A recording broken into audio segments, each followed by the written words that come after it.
बिस्मिल्लाहिर्रहमानिर्रहीम। तमाम देखने वालों को उनके अपने यूट्यूब चैनल पे खुश आमदीद। जी तो बिल्कुल आज का टॉपिक जो है वो बहुत ही इम्पॉर्टेंट टॉपिक है, और वो टॉपिक इम्पॉर्टेंट इसलिए है कि करंट पाकिस्तान के अंदर एक ख़बर जो है वो कुछ टाइम से गर्दिश कर रही थी दुआ ज़ारा केस के हवाले से। जी बिल्कुल, इसमें दोनों फरीकैन दुआ ज़ारा के वालदैन और इसी के साथ साथ उनके जो मुबैना शौहर हैं ज़हीर अहमद, उनका और दुआ ज़ारा का मौक़िफ़ चेंज था, और इसी के साथ साथ उनके वालिदैन का मौक़िफ़ जो था वो बिल्कुल मुख्तलिफ था।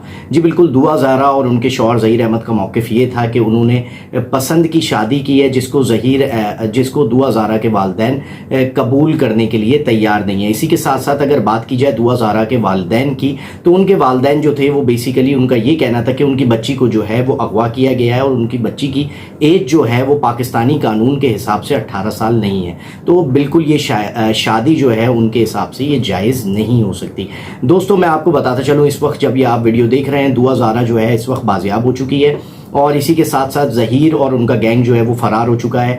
दुआ ज़ारा इस वक्त लाहौर के एक दारुल अमान के अंदर मौजूद हैं। बिल्कुल वहाँ वो अपनी मर्ज़ी से मौजूद हैं, और इसी के साथ साथ मैं आपको बताता चलूँ, इस सारे मामले में सबसे बड़ी काविश जो है वो पाकिस्तान के जाने माने और मेरे बहुत ही ज़्यादा favourite news anchor Iqrarul Hasan साहब की है। जी बिल्कुल, इकरारुल हसन साहब जो उनका तारुफ जो मैं उनका वो किसी तारुफ के मोहताज नहीं है बिल्कुल।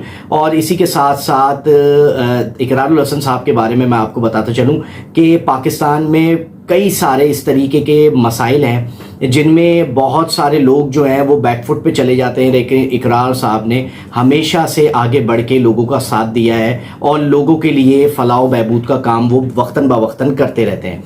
इसी के साथ साथ दोस्तों मैं आपको बताता चलूं कि ये काम भी इकरारुल हसन साहब के हिस्से में ही आया है। बिल्कुल, उन्होंने इस केस को स्टडी किया, काफ़ी टाइम से वो इस केस को स्टडी कर रहे थे, देख रहे थे, और इसी के साथ साथ उसके बाद उन्होंने वो इस नतीजे पर पहुंचे, उन्होंने अपनी कार्रवाई की, और उनकी कोशिशों और काविशों से ये सारा गैंग जो है ये पकड़ा गया। बिल्कुल, पाकिस्तान में इस मसले के हवाले से दो तरफा राय रखी जाती है। कुछ लोग कहते हैं कि दुआ ज़ारा अपनी मर्ज़ी से गई थी और वालिदैन का मौक़िफ़ गलत है, और वालिदैन की तरफ से भी कुछ लोग हैं जो कहते हैं कि दुआ ज़ारा जो है वो मुबैना अगवा की गई है। क्योंकि दोस्तों मैं आपको बताता चलूँ, ह्यूमन ट्रैफिकिंग जो है ये एक पूरी दुनिया में बहुत बड़ा मसला है। लोगों को बहला फुसला कर ले जाया जाता है और उनको बाद में फ़रोख्त कर दिया जाता है।